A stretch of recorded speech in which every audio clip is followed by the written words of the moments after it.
Estamos de volta com o Pensamento Jurídico, uma produção da Associação dos Magistrados Mineiros, a AMAGES. Hoje estamos discutindo o projeto que já foi aprovado pela Câmara dos Deputados e vai ao Senado e altera a lei antidrogas, prevendo aumento de pena para traficante e internação involuntária para dependente químico.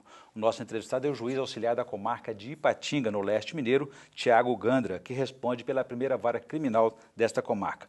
Doutor Tiago, a questão então, já falamos no bloco anterior, o senhor é favorável que a mudança do tratamento da segurança pública para a saúde pública no caso dos usuários de drogas.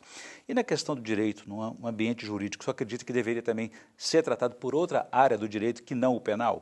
Sim, veja, a experiência portuguesa, por exemplo, migrou, né, o combate ao usuário para uma esfera do direito que lá eles chamam de contraordenação, que nós não temos aqui. A contraordenação, que é uma espécie de infração quase que administrativa, mas com efeitos penais, vamos dizer assim. No Brasil, eu entendo que o caminho adequado, para que também a gente não deixasse solto, seria descriminalizar, ou seja, tirar da esfera do direito penal e lançá-la como se fosse uma espécie de multa de trânsito, uma punição administrativa para aquele indivíduo que é pilhado no uso da droga, que é pego no uso da droga. Você acha que a maneira como está sendo conduzida é mais lesiva do que a própria droga ao usuário? Sem dúvida. Eu não tenho a menor dúvida de que, da forma como tem se tratado o usuário no país, isso só tem contribuído para multiplicar o número de usuários. Além da prisão, agora a discussão é a internação involuntária, ou às vezes compulsória, desse dependente químico. Quem pode requerer essa internação? Como é que o senhor avalia essa medida? Na verdade, o que acontece? O que eles trouxeram para a nova lei, ou para essa alteração da lei de drogas, é algo que já existia, numa legislação específica, ao tratar do indivíduo com deficiência mental, com problemas psicológicos ou psiquiátricos que necessitava de internação. Nós sabemos que houve, anos atrás, um movimento enorme pela desinternação desse paciente psiquiátrico. Que é a lei antimanicomial. Que é a lei antimanicomial, exatamente. E hoje nós estamos querendo dar um passo atrás para fazer com o usuário de droga aquilo que já se percebeu que nem com aquele indivíduo totalmente alheio a seu estado normal funcionou. Então eu acho que é um desacerto. Hoje o que a lei quer é criar 3 modalidades, né? Que é a internação involuntária, tem a internação voluntária. Que é aquela que o próprio usuário busca. Exatamente. A internação involuntária, que é aquela franqueada aos familiares, e nesse caso vai ser fiscalizada pelo Ministério Público. Então, quando é feita a internação, deve ser comunicada essa internação involuntária ao Ministério Público. E, por último, a internação compulsória, que seria aquela determinada pelo Poder Judiciário. Com relação a isso, a gente só precisa distinguir 2 coisas. Nós temos aquele usuário que foi judicializado, vamos dizer assim, e aquele usuário que não foi judicializado. O que isso quer dizer?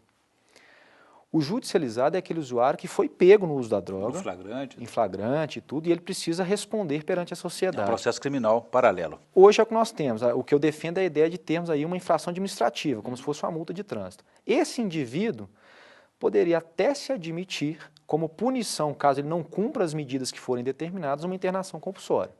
Agora, é inadmissível você permitir que se faça a internação compulsória de um indivíduo que não foi pego no flagrante do uso do consumo da droga. Pode haver arbitrariedade da família ou do próprio judiciário. Exatamente. Pode haver uma situação de arbitrariedade que não é conveniente para um Estado democrático. Agora, uma outra questão que eu acho assim, também vejo como complicado e polêmico, é a questão da estrutura do poder público para receber essa internação. Não tendo espaço, vaga, para onde que vai esse indivíduo?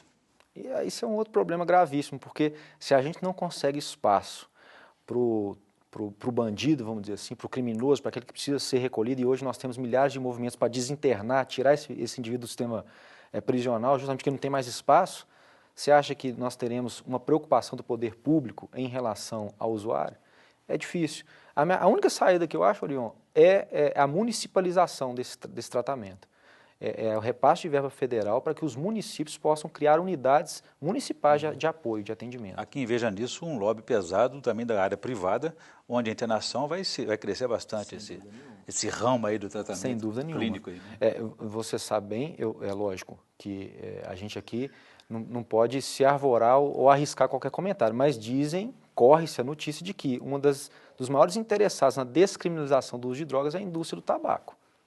É uma das maiores interessadas. Bom, a gente volta a esse tema, bastante polêmico. Gostaria que antes o senhor fizesse a indicação de leitura para os nossos telespectadores no quadro Pensamento Literário, por favor.